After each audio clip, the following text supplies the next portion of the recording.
Oke. Ya, Assalamualaikum warahmatullahi wabarakatuh. Hari ini kita ketemu lagi di mata kuliah Psikososial dan Budaya ya. Hari ini saya akan menyampaikan terkait dengan materi stres dan adaptasi. Ya, kalau teman-teman lihat di silabus ya. Baik, Ibu akan mulai share screen. Kalau tidak kelihatan tolong dikasih tahu ya, karena kemarin sempat nggak kelihatan. Terlihat anak-anak?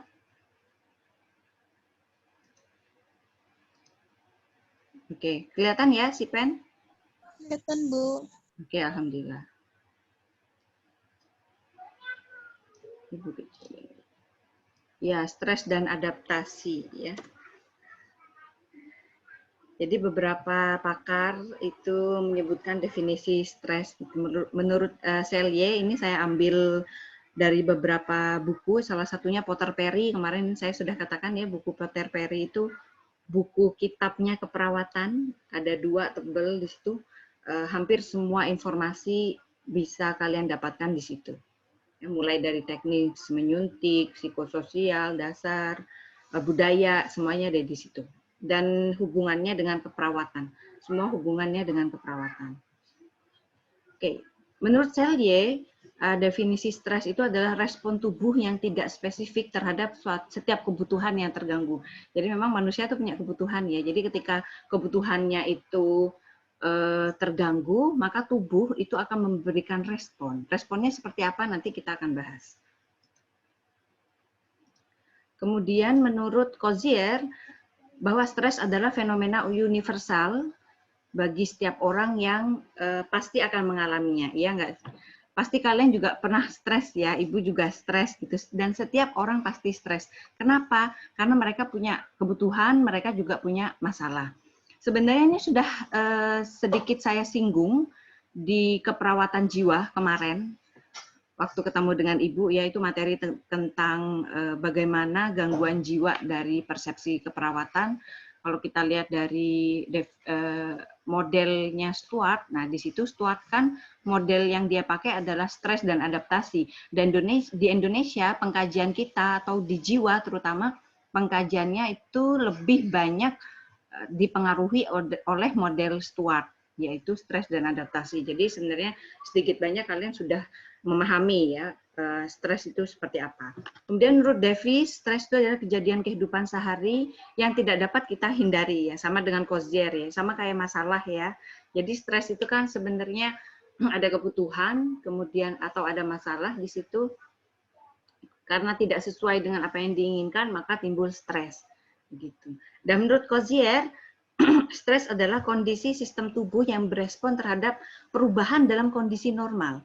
Jadi, kalau boleh kita simpulkan bahwa stres itu adalah respon tubuh yang pernah ya atau bahkan setiap orang itu pernah merasakan, dan respon ini terhadap apa? Terhadap kebutuhan yang terganggu ya dari perubahan normal yang biasanya. Orang kalau perubahannya normal dan itu bisa dia cover, itu kan berarti adaptasinya baik. Tapi kemudian ketika tidak bisa di cover, maka ada stres di situ. Apakah stres suatu buruk? Apakah stres adalah suatu keburukan, Bu? Gitu ya. Ya, tidak semua stres itu buruk. Ya, termasuk dalam kaitannya dengan cemas ya. Apakah cemas itu buruk? Semua cemas buruk tidak ya. Pada level tertentu dia adalah suatu kebaikan untuk kita, kalau kita mampu mengelolanya dengan baik. Nah, ini adalah manifestasi fisiologis dan homeostasis ya, ini kurang O-nya, terhadap stres. Jadi stres itu manifestasi fisiologisnya bergantung pada penerimaan terhadap kondisi stres dan keefektifan strategi coping respon terhadap stres. Jadi coping itu seperti yang pernah kita bahas sebelumnya, coping itu adalah bagaimana cara kita bersikap atau menerima suatu stresor.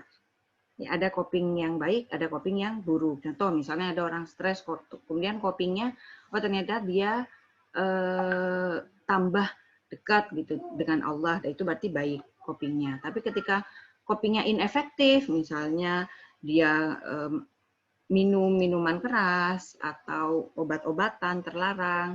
Nah, seperti itu coping yang buruk. Nah, manifestasinya adalah ada pada LAS. LAS itu local adaptation syndrome. Ini terkait fisiologis ya, sekali lagi. Jadi kalau LAS itu adalah respon lokal tubuh terhadap stresor. Jadi contoh nih ya, kita misalnya nginjek paku. Refleks kan kaki kita terangkat atau mulut kita, aduh gitu, au. Nah, itu adalah respon lokal dari verbal, ya. Atau misalnya ada proses peradangan gitu ya terhadap kaki yang keinjek paku tadi. Ya kan, kalau keinjek paku sakit, kemudian ada luka di situ, ada radang kemerahan, itu adalah contoh LAS, ya, atau manifestasi fisiologis tergantung tubuh kita. Itu secara lokal. Nah, yang kedua adalah GAS. GAS ini adalah General Adaptation Syndrome. Jadi reaksi menyeluruh terhadap stresor yang ada. Itu misal kemudian tubuh kita demam, gitu ya. Misal keinjek paku, kemudian tiba-tiba besoknya demam, ya itu harus dilihat apakah ada infeksi atau tidak. Ya. Karena demam ini mengindikasikan ada sesuatu yang kurang baik secara fisik di dalam tubuh kita.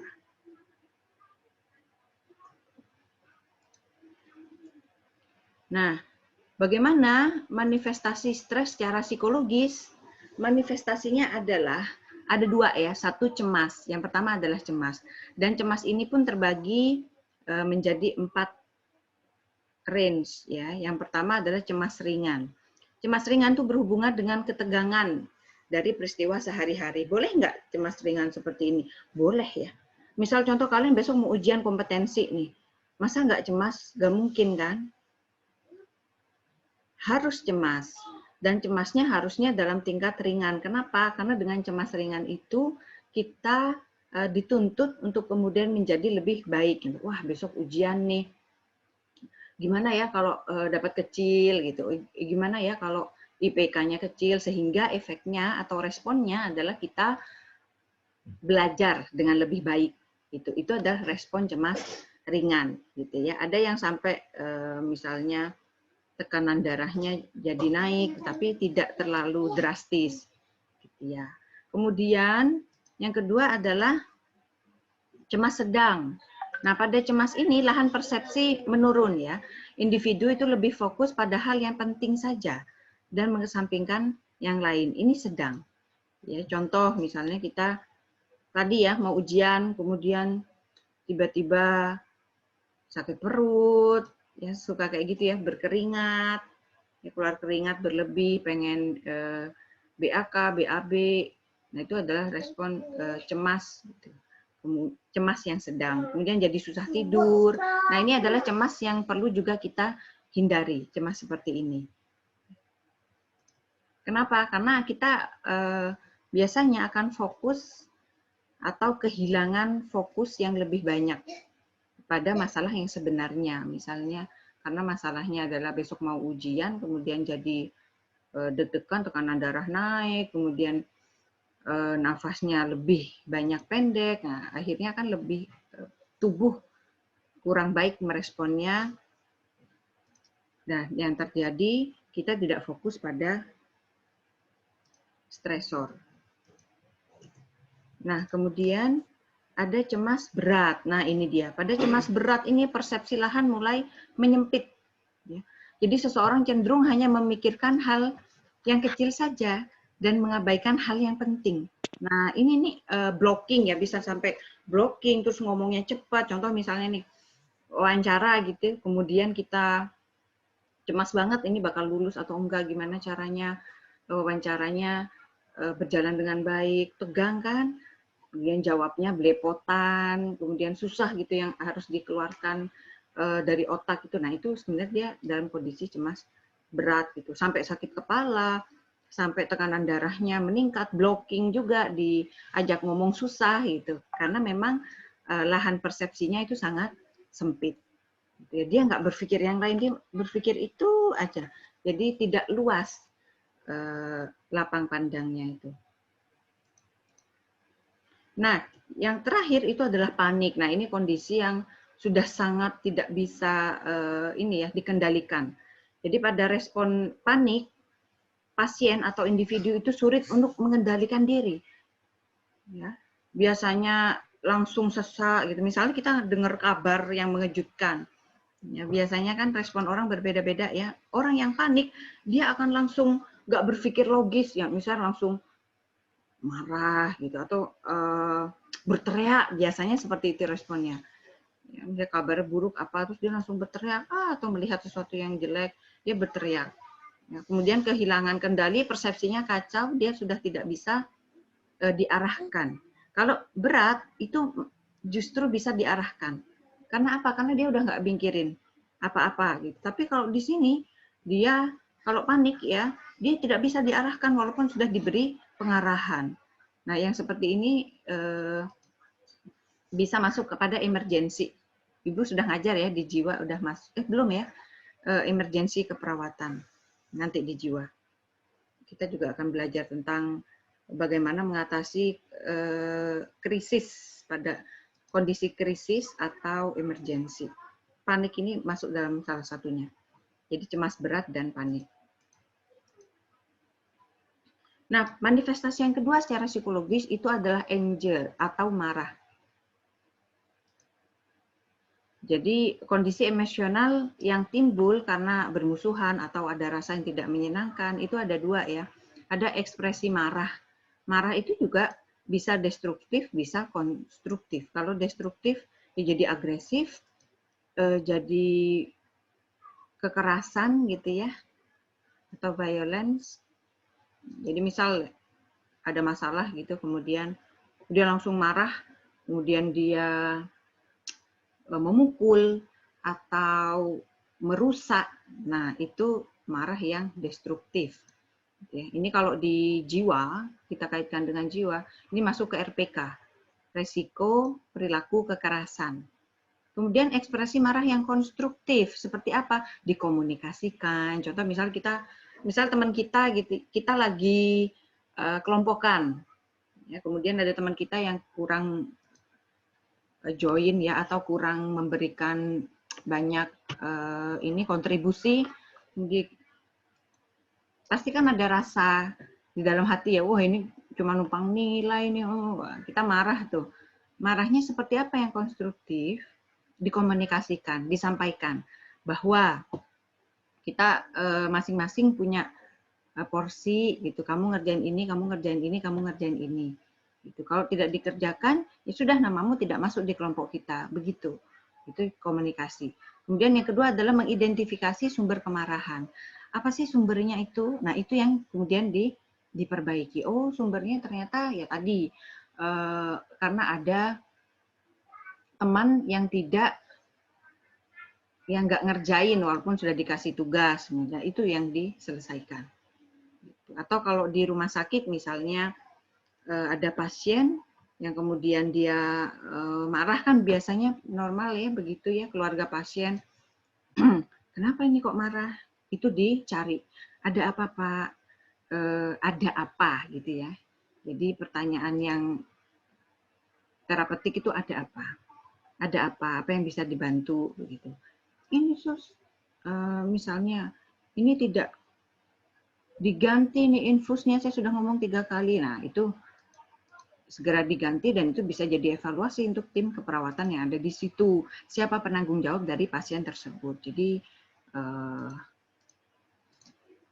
harus konstruktif gitu ya. Nah, manifestasi stres secara kognitif, kalau tadi kita punya fisiologis, kemudian psikologis, nah secara kognitif. Yang pertama adalah self control ya, jadi bisa kelihatan ya dari sikap dan ekspresi wajah. Itu gimana kita menghadapi masalah. Kalau kognitifnya itu baik, misalnya dia punya pengetahuan sebelumnya terkait masalah itu, dan itu baik pengetahuannya, maka dia akan menyelesaikan dengan baik. Tetapi ketika tidak punya pengetahuan yang mumpuni atau cukup terkait masalah itu, ya dia butuh bantuan untuk kemudian menyelesaikan masalah itu. Contoh misalnya, ibu nggak paham masalah pertanahan gitu ya, kemudian ada masalah terkait tanah, ya kita butuh ke orang lain. Gitu. Karena secara kognitif saya nggak punya pengetahuan yang cukup untuk itu. Hanya superficial saja misalnya. Hanya saya berbekal googling dan sebagainya. Sehingga saya harus meminta pendapat ahli itu. Contohnya seperti itu.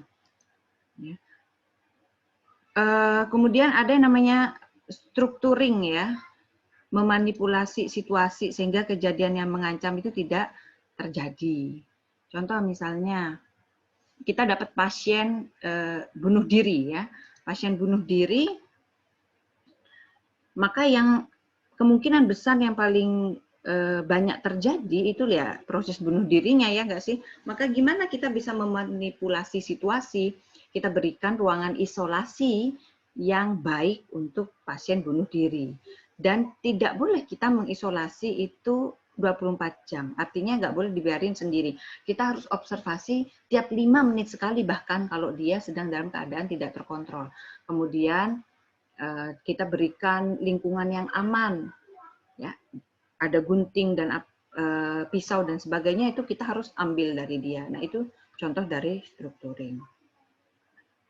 Kemudian ada supresi dan sebagainya. Ini tolong nanti dilihat lagi di kuliah saya ya, yang jiwa itu kemarin sudah banyak saya menjelaskan tentang ini. Ada supresi, ada kemudian refleksi, ya kan? Refleksi itu artinya kita ketika kita ada salah, kita menggunakan orang lain sebagai penyebab kesalahan itu. Contoh, wah nilaiku jelek nih kenapa? Oh iya dosennya tuh nggak bisa ngajar gitu. Wah nilaiku jelek kenapa dosennya ngasih susah nih soalnya. Nah itu dia bentuk refleksi ya secara kognitif. Jadi dia menyelesaikan atau coping yang dia berikan secara kognitif itu sifatnya refleksi tadi. Ini sudah Ibu jelaskan ya. Kemudian ada juga berdoa ya. Jadi mengidentifikasi atau menganalisa dan memberikan pemecahan sesuai dengan apa yang dia yakini. Keyakinannya karena kita sebagai seorang muslim misalnya, ya udah didoakan saja atau berdoa. Itu secara kognitif.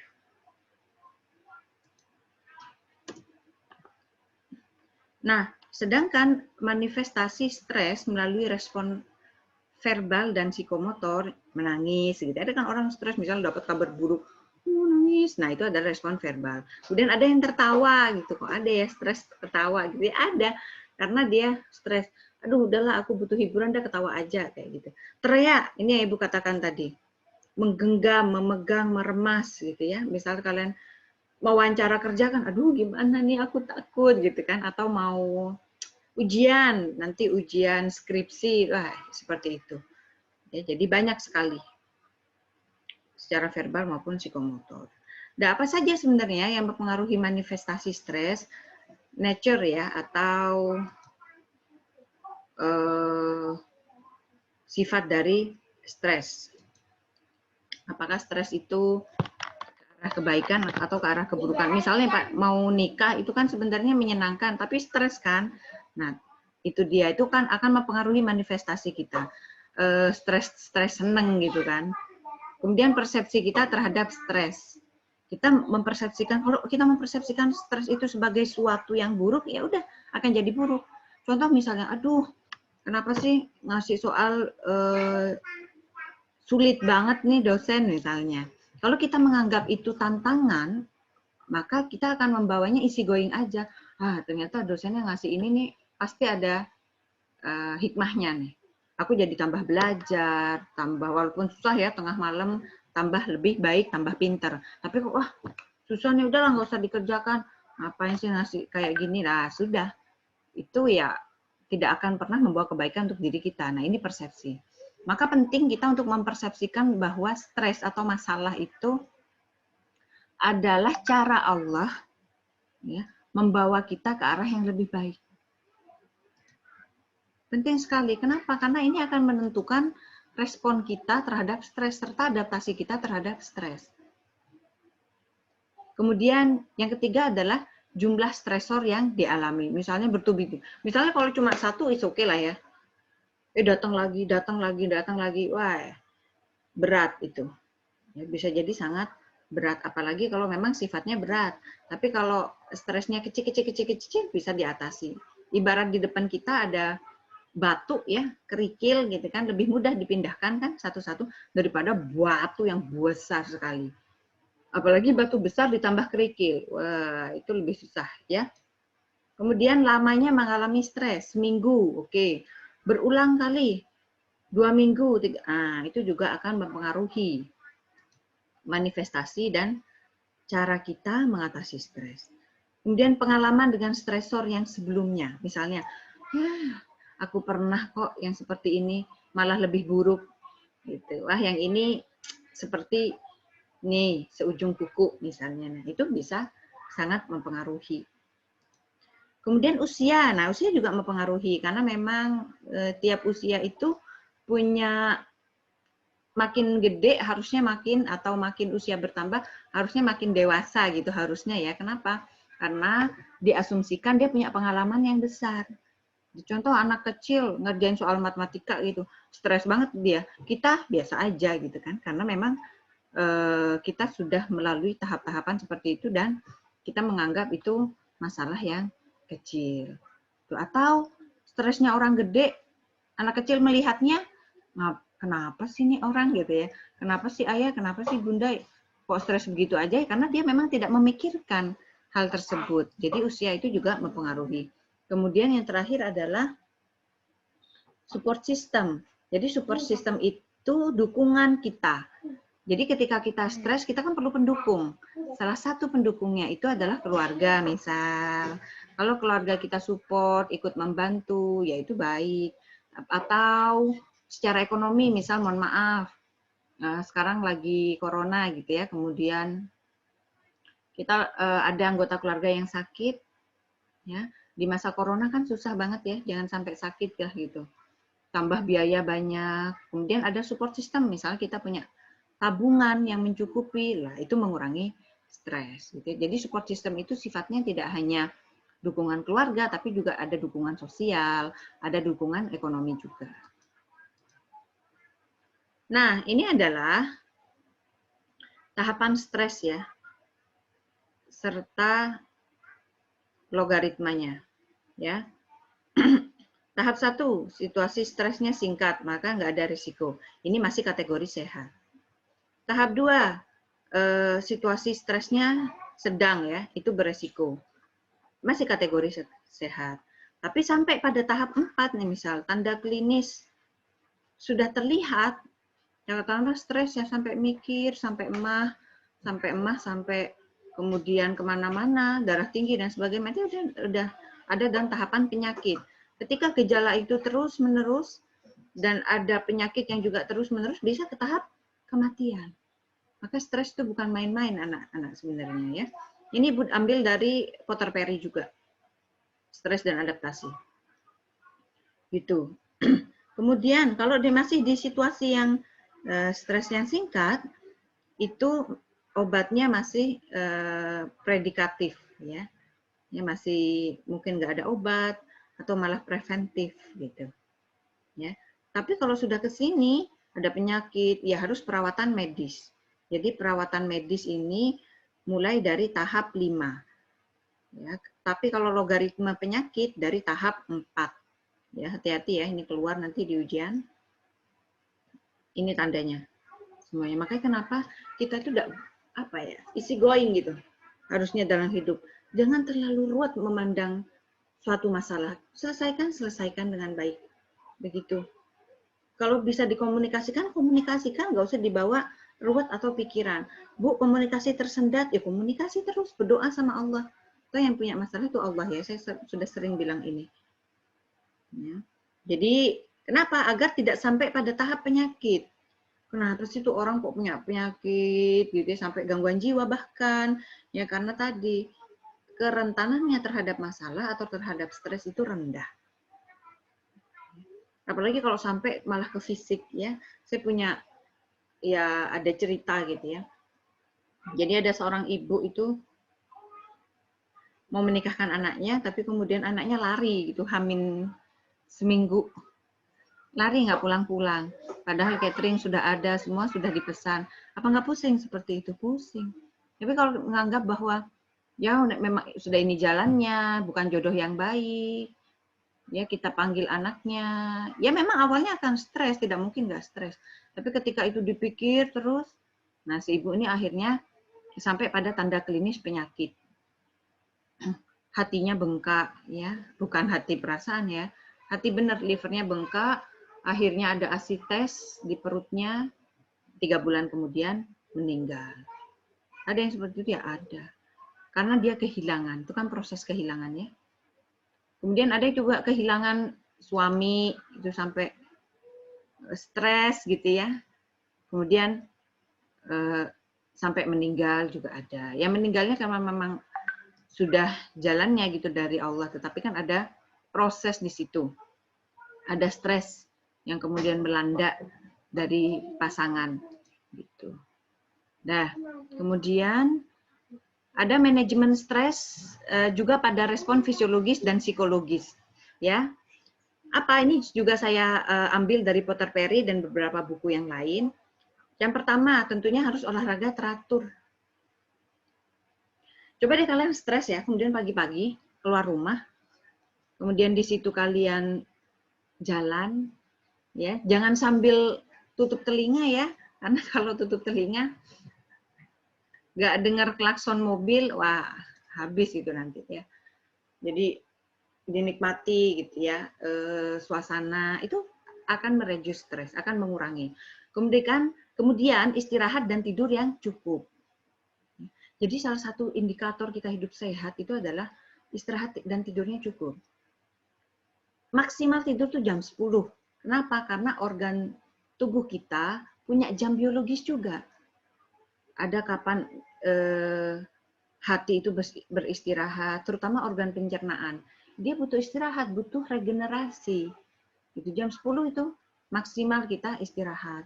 Kalau makan ya sebisa mungkin jangan terlalu malam. Karena ceritanya, aduh katanya si organ pencernaan ya, aku tuh harusnya udah istirahat, kok nggak istirahat. Nah dia juga capek. Nah itu akan membentuk tubuh yang kurang baik, ya. Dan pola kesehatan juga jadi buruk. Kemudian yang ketiga adalah memenuhi nutrisi. Karena ketika kita stres itu, ototnya yang bermain itu banyak sekali. Sehingga makan energi. Bu, kalau gitu harusnya kurus dong orang yang stres. Kurus kagak, penyakitan iya gitu ya. Karena apa? Karena metabolismenya juga akan terganggu.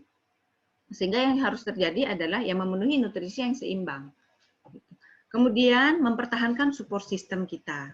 Misalnya seperti Ibu tadi bilang bahwa ya kondisi seperti ini kan memang ekonomi setidaknya harus stabil ya, tetap stabil atau di bawah stabil, tidak sampai merosot. Nah itu juga gimana caranya kita menabung gitu untuk kemudian kadang kan di fase manusia itu oke lah sekarang karena pandemi ya, tapi masing-masing orang pasti punya fase dia itu turun entah secara ekonomi dan sebagainya, itu harusnya dipersiapkan.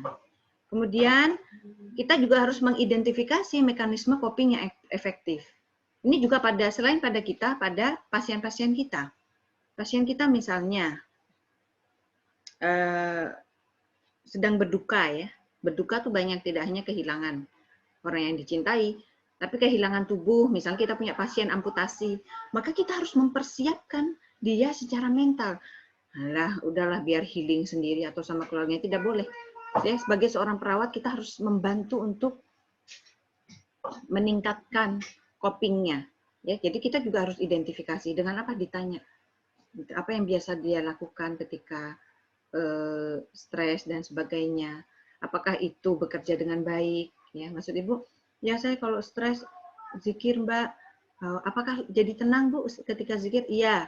Kalau gitu dibantu pasiennya.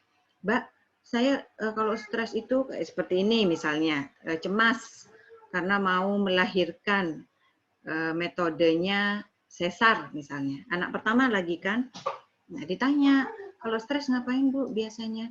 Ya saya sebenarnya biasanya baca Quran. Nah, ditanya, ada tidak Bu Qurannya dibawa? Kalau tidak ada kita sediakan. Begitu. Atau kita komunikasikan pada keluarga. Nah, seperti itu contoh peran perawat. Kemudian harus ada manajemen stres yang baik. Misalnya relaksasi. Orang stres ya. Relaksasi ini hanya pada cemas-cemas ringan ya. Kalau orang panik disuruh relaksasi dia nggak bisa. Tarik nafas dalam, ini akan diajari nanti ya di ansietas. Sudah diajari belum? Sudah dapat ansietas kan? Beberapa kelompok lab sudah dapat ya harusnya. Halo teman-teman? Sudah. Ya, itu kan ada tarik nafas dalam ya.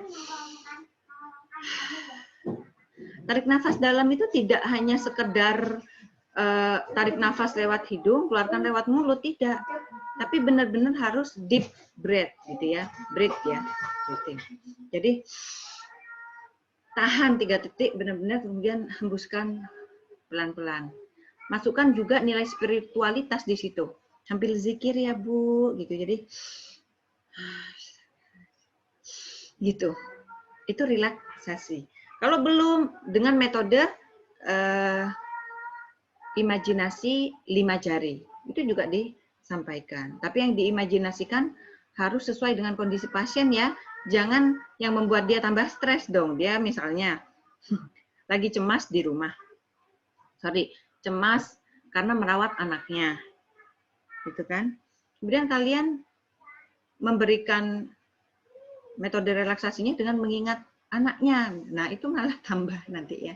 Jadi harus dikondisikan sesuai kondisi pasien. Kemudian yang terakhir adalah spiritualitas ya, karena setiap orang pasti punya rasa ya atau naluri yang sifatnya spiritualitas. Ditanya, disampaikan. Spiritualitas kita sudah belajar aspek spiritual ya kemarin. Jadi tidak sulit lah. Kemudian selanjutnya adalah peran perawat mengurangi ya situasi stres ini ya. Mohon maaf ini ketutup. Seperti tadi Ibu bilang, Ibu sudah jelaskan. Pertama, struktur. Struktur ini adalah bagaimana kita mengidentifikasi cara pasien atau apa yang pernah atau sudah dia lakukan saat stres. Saya cemas nih karena mau operasi seperti tadi Ibu bilang. Apa yang Ibu bisa lakukan? Biasanya Ibu melakukan apa? Saya biasanya jalan-jalan. Oh, dibantu ibunya pakai kursi roda. Dibantu untuk jalan-jalan bareng 5-10 menit. Atau saya biasanya curhat, Mbak. Kalau gitu bisa nggak kita curhat dengan saya, Bu? Nah, kalian harus punya waktu untuk duduk dan mendengarkan dengan baik. Ya, mendengarkan dengan baik. Karena pada dasarnya itu ingin didengar terlebih dahulu gitu seseorang tuh. Kemudian yang kedua adalah penata laksanaan waktu. Jadi kita harus memanage diri sendiri juga, gitu. Kemudian memanage pasien kita. Kapan sih stimulus stres itu ada? Penyebabnya apa? Itu juga harus dikaji dengan baik dan benar. Ya.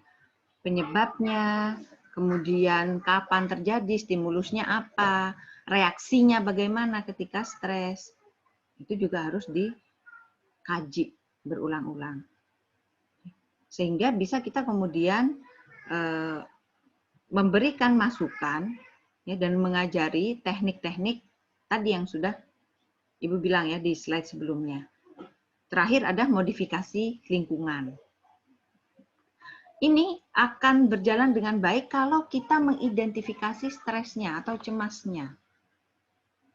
Tanda gejalanya apa? Mulai dari tanda gejala, oh Ibu ini stres. Tanda gejalanya apa? Oh suka teriak-teriak nih kalau stres. Wah, kita harus benar-benar modifikasi lingkungan tuh.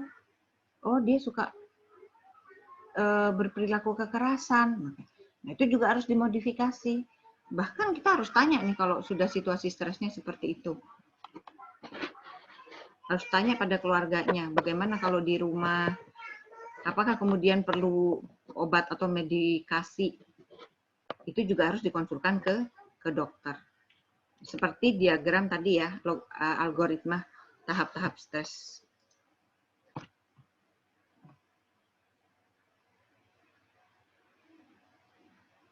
Nah, berikutnya adalah adaptasi. Adaptasi ini adalah merupakan dasar homeostasis dan daya tahan terhadap stres. Ibu bilang gitu. Ada masalah, kalau ada masalah gitu ya. Kemudian kita bisa nggak beradaptasi atau coping kita baik atau tidak. Kalau tidak baik, ya berarti kan stres. Kalau baik ya enggak. Gitu. Nah, perilaku yang baik disebut perilaku yang adaptif. yaitu perilaku individu yang secara utuh dapat beradaptasi dan menangani rangsangan dari lingkungan. Nah, ini adalah dimensi adaptasi ya, ada dimensi fisik, ada perkembangan, ada emosional, intelektual, sosial, dan spiritual. Ada 6. Di sini juga lengkap, sudah ada contoh stresor, ada contoh yang tidak berhasil, ada yang berhasil. Contoh kalau dimensi fisik yang Ibu bilang tadi ya, luka gitu, paku, ya. Kemudian jadi demam, kalau tidak berhasil ya bisa kematian, kalau berhasil ya infeksinya teratasi. Kemudian spiritual misalnya ya, karena kemarin kita belajar spiritual, sumber adaptifnya dari mana? Ya misalnya dari teman-teman pengajian, dari ustadz gitu ya, ustazah. Contoh stresornya apa? Nah, misal ada anggota keluarga kita yang sakitnya menahun, stroke dan sebagainya. Kemudian dia mengatakan, aduh, gimana ini? Aku kok Tuhan tidak adil. Nah, kalau dia tidak berhasil menyelesaikan problem itu, maka dia akan menarik diri. Dia nggak ke tempat ibadah, nggak sholat dan sebagainya. Tapi ketika berhasil, dia justru akan mendekat kepada Allah, kemudian dia rajin ke tempat ibadah dan sebagainya. Ya, di sini sudah ada ya contoh-contohnya, dipelajari dan dilihat.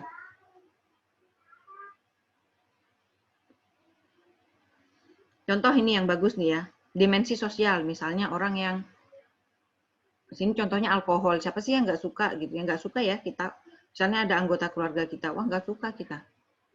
Kan sumber adaptifnya ya siapa? Ya kita sebagai anggota keluarga. Ya, harusnya kita memberikan, kalau kita sebagai sumber pendukung, kita harus memberikan dukungan yang baik dan benar. Kalau tidak berhasil, maka keluarga kita pecandu alkohol itu, ya dia akan menarik diri dari kita dan orang-orang sosial, maka dia akan berkumpul dengan pecandu yang lain, kan justru makin kecanduan ya.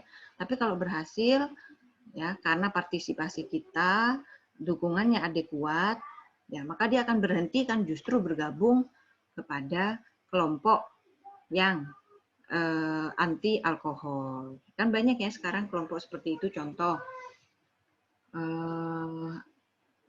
narkoba gitu ya, kemudian insaf, kemudian dia malah jadi penyuluh narkoba gitu ya, penyuluh anti narkoba maksud Ibu. Banyak yang seperti itu. Nah, gimana sih sebenarnya kalau kita kaitkan ya dalam Islam?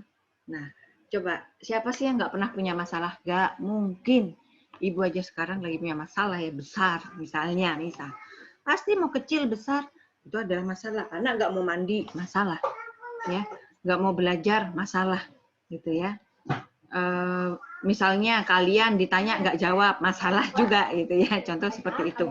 Nah, maka kita ya sebagai individu yang kemudian percaya ya, apalagi kita Islam percaya sama Allah gitu ya, maka kita harus memakai Islam sebagai sumber dari problem solving.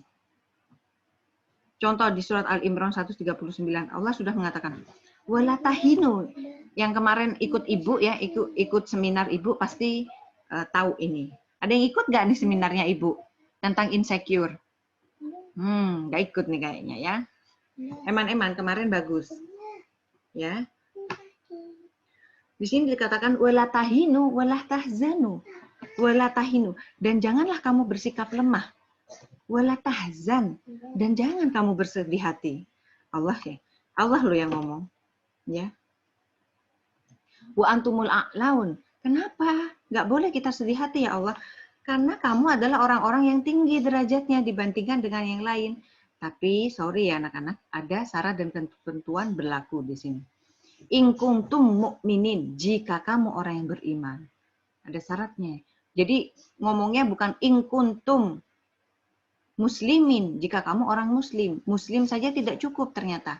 Kata Allah, harus mukmin. Kenapa? Karena orang mukmin itu artinya hatinya terpaut dengan Allah. Dan Allah katakan, orang yang hatinya terpaut dengan aku, wala tahinu wala tahzanu. Coba kalau yang ngomong itu adalah Allah gitu ya. hei kamu, siapa misal di sini, Rio, wala tahinu wala tahzanu, kamu jangan sedih, jangan bersikap lemah. Wong kamu tuh orang beriman, nanti tempatnya di surga. Waduh, apa nggak adem itu? Ya kan? Ayat selanjutnya di Fusilat 30. Innalladzina qalu rabbunallah. Sesungguhnya orang-orang yang mengatakan, ya, Rabbunallah, Tuhan kami ialah Allah. Summastaqamu tanazzalu alaihim malaika. Kemudian mereka meneguhkan pendirian, maka turunnya malaikat dan berkata, La takhafu wa la tahzanu. Janganlah kamu takhaf, al-khauf ya. Janganlah kamu merasa takut dan wala tahzan, dan janganlah kamu bersedih. Wa absyiru bil jannah, dan bergembiralah kamu dengan surga allati kuntum tu'adun, yang kuntum untuk kamu tu'adun, Allah janjikan. Coba. Misalnya ada masalah ya, kita seorang muslim, ada masalah, kemudian tiba-tiba ada malaikat di hadapan kita. Hei Betty, gitu ya. Wala takhafu, jangan kamu takut. Wala tahzan, dan jangan kamu sedih. Kenapa? Kamu harus gembira karena ada surga gitu di situ. Dan Allah itu yang menjanjikan surga. Dan di ayat yang lain dikatakan, "Waman aufa bi ahdihi minallah." Siapa yang paling menepati janjinya selain Allah? Allah yang paling menepati janji. Maka Allah itu nggak akan pernah merupakan janjinya. Allah sudah janjiin surga sama kita, ngapain kita sedih? Ngapain kita takut? Asal kita jadi orang yang mukmin. Untuk jadi orang yang mukmin, kembalikan segala masalah itu kepada Allah. Masalahnya apa misalnya? Putus cinta, Bu. Udah kembalikan pada Allah. Putus cintanya ini kenapa nih? Pacaran, Bu. Kembalikan. Pacaran dalam Islam tuh boleh atau enggak? Dosa, haram. Maka tinggalkan pacaran itu. Kalau mampu menikah, kalau tidak mampu, puasa. Jangan dekat-dekat sama laki-laki. Jangan dekat-dekat sama perempuan non-mahram. Siapa yang kemudian membuat-buat atau menjadikan masalah itu? Kan kita sendiri yang sudah dibilang pacaran itu haram, laku pacaran gitu kan. Makanya sering sakit hati deh. Apa seneng gitu sakit hati terus.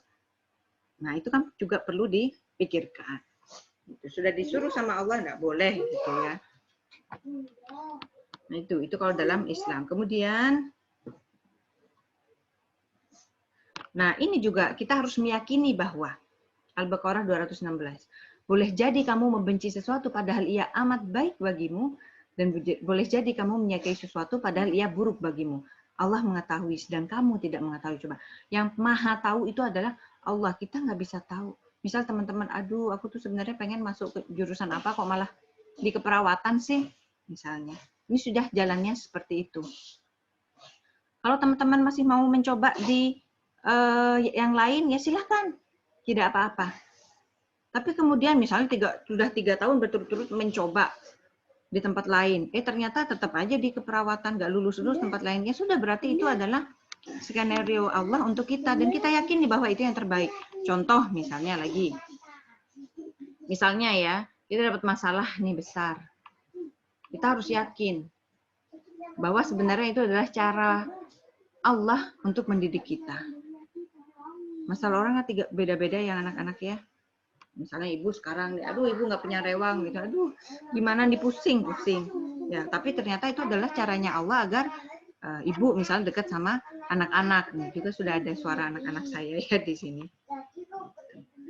Yakin itu adalah kuncinya agar kita bersyukur. Sehingga ketika bersyukur nggak ada tuh stres berat. Stres ringan boleh, tapi stres berat nggak ada. Kenapa? Kita yakin dari Allah itu ada semua yang terbaik gitu ya. Oke, dan yang terakhir bahwa kita harus meyakini bahwa manusia itu punya potensi. Yang pertama adalah hajatul udawiyah, yang kedua adalah ghoriza. Hajatul udawiyah ini adalah hajat fisik kita. Contoh kita BAK, BAB, makan, minum, itu adalah hajatul udawiyah. Dan ghoriza itu adalah naluri ya. Dan naluri itu terdiri dari 3 hal. Ada tadayun, ada nau, ada bako. Apa sih Bu? Kalau tadayun itu adalah naluri untuk mengesahkan sesuatu. Kalau dalam Islam berarti mengesahkan Allah ya. Nau itu adalah naluri berkasih sayang dengan ayah, ibu, adik, lawan jenis dan sebagainya, teman, sahabat ya. Kemudian ghoriza terakhir adalah bako. Bako itu adalah eksistensi diri. Ya, misal eksistensi diri, kita pengen dapat nilai bagus gitu ya, dapat nilai yang pengen dilihat oleh orang lain gitu ya. Nah, itu adalah goriza. Nah, bedanya apa? Ini dicatat ya. Keluar nih nanti UTS ya, ujian. Bedanya ada dua hal.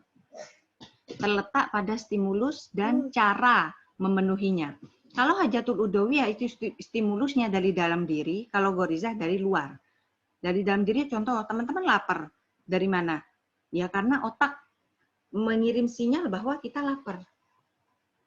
Teman-teman pengen BAB, misalnya, karena memang ada kepenuhan gitu ususnya, makanya dikirim sinyal untuk BAB. Itu rangsangan dari dalam. Nggak ada kan, misalnya kita melihat WC, ya WC bagus banget, terus kita pengen BAB, kan nggak ada yang kayak gitu. Ngelihat kasur, oh itu kasurnya bagus, terus tiba-tiba kita ngantuk, nggak ada seperti itu, ya. Dan sifatnya hajatul udawiyah ini kita harus wajib untuk memenuhinya. Kalau tidak dipenuhi sampai pada kematian, ya. Tapi kalau goriza itu rangsangannya adalah eksternal, dan kalau tidak dipenuhi itu tidak menimbulkan kematian. Gelisah mungkin dia. Contoh, ya kita ngelihat nih cowok, ya Allah cowoknya cakep gitu ya, kemudian kita atau ceweknya cantik, kemudian kita tiba-tiba aduh kok jatuh cinta ya sama dia misalnya, melihat sikapnya dan aduh jatuh cinta gitu sama dia, itu kan rangsangan eksternal ya. Nggak ada nih, misal ibu cerita ke kalian, kalian tahu nggak si Bambang gitu, ganteng banget ya si Bambang, dia tuh orangnya tinggi putih, rambutnya hitam gitu, kekar, kuat, berotot misalnya. Ibu mau busa-busa ngomong apapun tentang Bambang, kalian belum tentu cinta sama Bambang. Kenapa? Karena kalian belum membayangkan, karena itu belum terindra oleh kalian, ya belum melihat. Gitu. Nah, terkait dengan pemenuhannya, goriza ini kalau tidak dipenuhi itu tidak akan mati seperti halnya hajatul udawiyah. Dia hanya gelisah. Contoh tadi, sudah cinta ya sama Bambang. Apakah kalau enggak pacaran atau kalau enggak nikah sama Bambang kalian jadi mati? Enggak. Paling matinya bunuh diri itu karena enggak makan, ya. Enggak seperti itu. Ya. Kalau enggak nikah sama si A enggak akan mati kita. Ya. Sehingga apa konsekuensinya dari dua hal ini? Kalau goriza itu harus kita manage. Ini kaitannya dengan stres. Jadi kalau kita lapar ya udah makan. Tapi kalau kita contoh pengen tas nggak kebeli, ya udah nggak usah, nggak akan mati, di manage ada, ya udah aku nggak mampu beli itu, nggak usah stres. Gitu. Atau pengen nilai gede, nilai 90 gitu ya. Kalian sudah belajar, kok dapatnya 75, stres. Ngapain stres? Sudah nggak usah. Ya, Allah sudah menilai, kalau kita memang sudah belajar, maka Allah sudah menilai amal ketika kita belajar. Nggak perlu stres, tapi Bu saya dapat 75, saya harus menghadap dosen saya nih. Saya protes, silahkan komunikasikan. Tetapi kenyataannya seperti itu, ya sudah selesaikan. Gitu ya. Selesaikan hatinya. Jadi udah, oh nggak akan mati kok. Toh saya tetap belajar, kemarin ilmunya tetap dapat. Atau mungkin ada yang harus dievaluasi lagi, kan seperti itu. Jadi tidak perlu dibawa berat atau ruwet. Gitu ya. Oke, sampai ini terima kasih.